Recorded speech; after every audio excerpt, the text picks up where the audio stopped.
like, look, dude, you got this shit for what they're looking for. Because it's a very traditional historical take. But even then, I had it on all fronts. He's like, dude, if you audition with that, I'm a director next year in this, this paid gig. I'll gladly hire you top of the list. Now, you might not be the lead, but fuck that.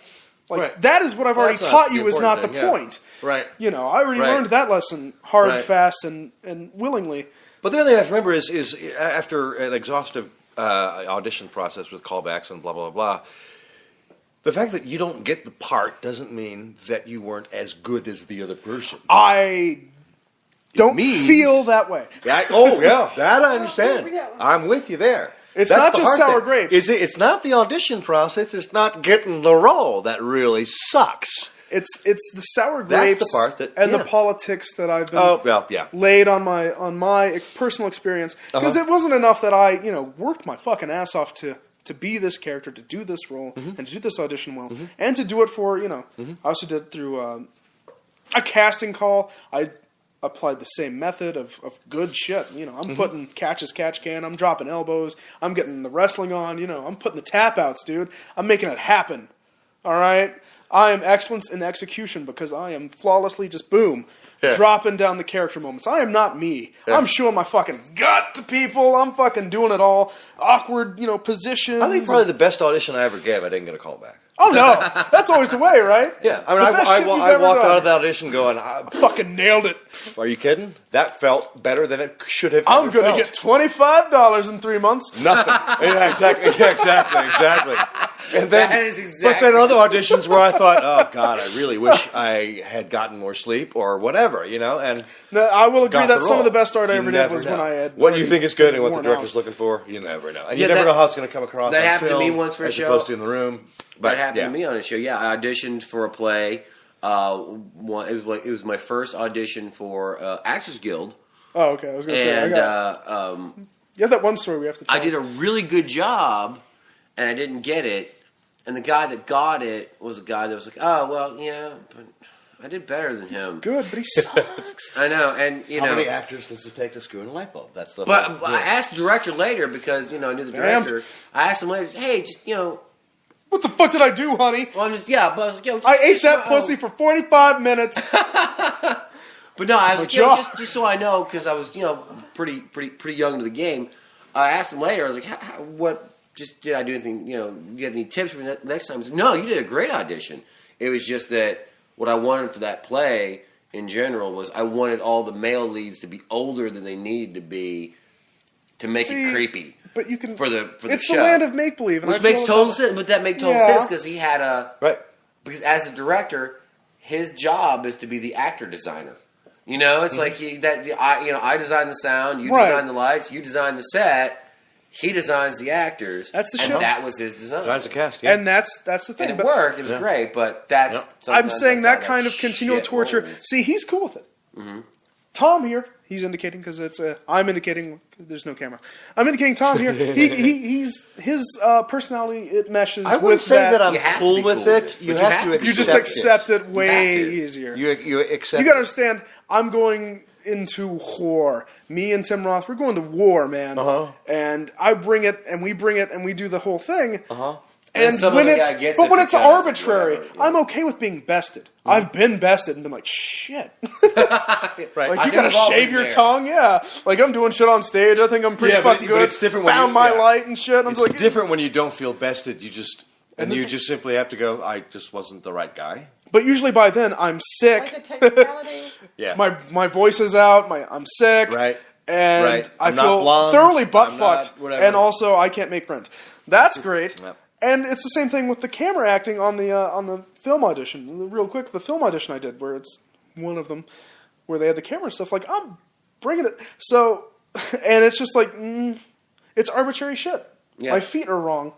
And that's a good one. Yeah. I like it. My feet have always been wrong. And I'm feeling, I came to a revelation in the last couple of years.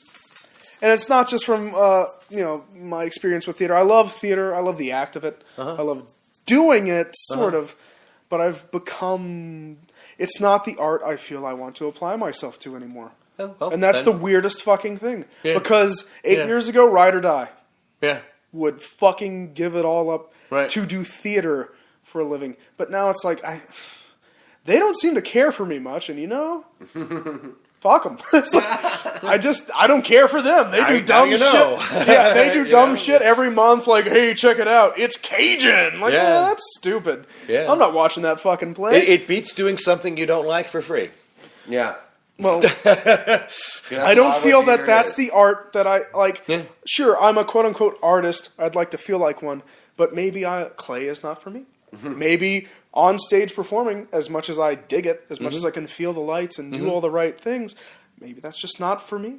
Because clearly it's not for anyone else. But that's not the point. I think I've disassociated. It's not that I hate onstage theater. I love it. I try to support it as best I can. I make donations with what little funds I can. Tommy gave me some great tickets. Took advantage of them, made a healthy donation to AGL, and you should too at actors-guild.org. Boom! Do that. You know, I love supporting theaters. There's something honest in stage acting, but at the same time, it's not the medium anymore that I was once betrothed to. So I'm in this weird feeling out process of, I want to do wacky shit, but goddammit. It's like, nobody wants to take me in it, but at the same time, film acting is a hassle at this level. Listen. You always got to rely on someone. And this, I feel this applies to you quite a bit, because, you know, I know you know I love you dearly. But one of the few... It's very nice. No, one of the things... One of the few really good lessons I took from our shared theater class, Tommy and I met... Without dropping names. Tommy and I met in theater class in the college. Yeah. And we'll leave it at that. At our college, one of the things they impressed upon us, they failed to tell us how to do this, was where they really failed us, because they were like, you should do this, and they didn't tell us how. It's like, well, fuck, you guys suck. But one of the things they impressed upon us was, if you can't find work, you make your own work. Yeah, it's better to starve to death. And you are always looking for a new way to make your own work, hence this podcast. But that's what I'm saying. I love all of you. But my point is you know, you go out there and you audition your balls off and no one's taking you, then fuck you, make your own show. Yeah. Necessity. I made this invention, and there you go. It's the origins in this special episode 5 1/3, because we tried it twice. 5 1/3, baby. 5.3. I needed a medium that I could use where I didn't have to rely on a sound guy. Well, I do, but I didn't have to rely on a cinematographer to produce my script. And honestly, anytime you do anything on art, you're relying I'm just on too much. Somebody, look, man, I'm just too much pumpkin pie for all you Chips Ahoy motherfuckers. At the very least, you're relying on an audience to bother to care. Yeah, I'm too much. But at the end of the day, what I'm saying is that right now, I'm talking to all of you out there. Right now, you have never been in a better position to make your own work. Holy shit, he's right. Right. With the internet being the way it is, with technology being the way it is. Hashtag Death Squad. I mean, there's a motherfucker out there who is making millions.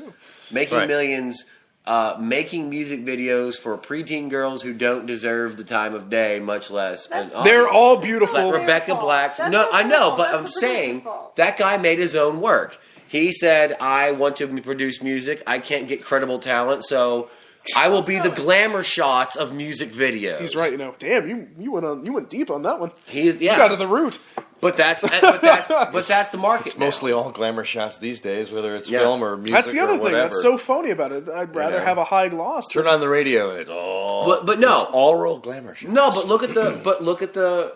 Look at epic rap battles of history. Yeah, those guys. They're not paying us to plug them. I know, but still, if they were, those guys are not yet. They're not. They're rappers and they're video producers. Sometimes they're they're rappers and they're video producers. Yeah, but that's because they're giving themselves ridiculous constraints. That's true. Ridiculous performance constraints. But those guys, obviously they couldn't. Yeah, they had an idea. Rap stars on, MTV, BET, you name it. No, they're comedians. They're making something funny. They made their own shit, and now everybody who comes in contact with Epic Rap Battles immediately loves them, and they're I don't know about immediately. They're pretty great. Bludgeoned into submission. Everybody started doing something, doing a little thing. Yeah, I was talking about the lottery a couple weeks ago, and a friend of mine was like, the odds against winning the lottery, blah blah blah blah. About the odds of you. And I was like, yeah, but every single person who's ever won the lottery has had several people, I'm sure, surrounding them saying, the odds against winning the lottery. Right. They played their fucking $2, and now they're millionaires. The odds of winning the lottery go up if you buy a ticket. The odds of getting struck by lightning go up if you play golf in a thunderstorm. The odds of winning the lottery drastically drop if you don't buy a ticket. And now that took me a while to figure out. You know what? What is it? Not November 30th, but I think the December 7th night of, or December 8th, depending on where you are, night of, because it's before The Hobbit. We're going to have to do some Snark Trek Into Darkness. Snark Trek. The build-up. The first trailer debuts, and we got shit to say. So, Tom, if you would indulge us around that time, a member of the Kelvin can help us out, because we're going to tear the shit out of some Trek. Yeah. The shit out of some Trek. God. I've been watching the original series. Watching yourself a lot. Rewatching the original series on Netflix lately. Yeah. Starting from the beginning. Oh, it's not that. It gets a bum rap. Oh my god. We got to save these nuggets. Except the combat. I love it. I want to know who was the choreographer. Some poor And bastard have who they choreographs. been hung by the neck until dead, and if not yet, why not? Because back they died of diabetes. In the original series. 20 years ago. In the original series, there was still a whole lot of people doing shit for stage. It is stage doing combat. It for film the same way they're doing for stage. Yeah. But they didn't. It's Daniel Boone Theater. They haven't gotten into their head that the camera's a lot fucking closer and a lot than the more, audience is. And on a lot stage. less forgiving. And there's this whole and you explode or something. Yeah, I don't know what happened. Obviously, more that's- interesting shit. That That's is a special obvious. edition. And I'd forgotten. I mean, we knew it was bad, but I watched it and go, oh my god. And that's It's so fun to watch. I love. Look, it's delightful. I am a Star Go Wars. back. I am a Star Warsian from way back, and yet, people are going to watch the original Star Wars movie and watch Obi-Wan and Darth Vader fight, and they're going to go, "This is weak." But it's like, of course it's weak. It's an 80-year-old man fighting David Prowse in a giant, fucking ridiculous. But suit that's a armor. good. That's a good slice of what you're going to look forward to in Snark Trek Into Darkness. We're going to trek into the darkness. So that's a plug for 2 weeks from now. We're also going to have to do. I think it's next week. You know who sung that? You know who chick. sung the original? You know who sung the Star Wars thing? No, I don't know. No, Nichelle Nichols. Nichelle Nichols did. Yeah. Really? Yeah, Uhura sung that because she was a I think musical next theater weekend. actress. She took that beyond Antares. Before that, I think next weekend. That hurts. I think. Okay. I have it Thanks for scheduled being the out. only one to get that. We're going to have to go into some Dark Knight Rises. We're going to have to go into some Nolan verse. We're going to have to start skewering that because it is worthy of skewering. To be the first one So I'm gonna cap this one little bit off because we're talking auditions. We're doing the actor thing. There's good stuff. I would like to I give want some- you to cap off with Ta-ra-ra boom TA. You know what I mean. And then I want to go into to Lara. You've been oh so silent because we've been oh so ignorable. With technical difficulties, but there was some issue with cosplay between Tommy and yourself. So I would like you to reiterate that bit, and then you guys can throw down. I'd be happy to. That's the I know you would. I'm happy to listen. In talking about auditions, I will give anybody out there who auditions a pro tip, and this is not from Tommy the actor. Who Tommy does not act that often. Tommy is not anybody you should ask about acting from the fact that I'm an actor because I don't act that often. I'm most certainly an amateur actor. Yeah, I'm but it's mostly about backstage. choice. I'm mostly backstage. I'm too busy working backstage. Backstage. But Hey, You're what a that designer. means is You're a designer. You're not just working backstage. But what that means is, I'm in the booth. I see every performance. I know when you fuck up, even if the audience doesn't. I know when you do it wrong. Like that one time? I'm at the. I'm that exact time you're thinking. I'm at the. I'm at the auditions, and I will give you all a pro tip. If a director tells you to do it differently, give him exactly what they want. Don't do exactly what you did with a slight change in cadence. No. If they tell you be angry, then be angry. That's my only pro tip because I know directors who love to do that. They love to arbitrarily ask you to give them a different take just so they know how well you take direction. So if your line is, give me the keys, you fucking cocksucker, and Give me the keys, fucking cocksucker. exactly, and that's an excellent example of variations on line.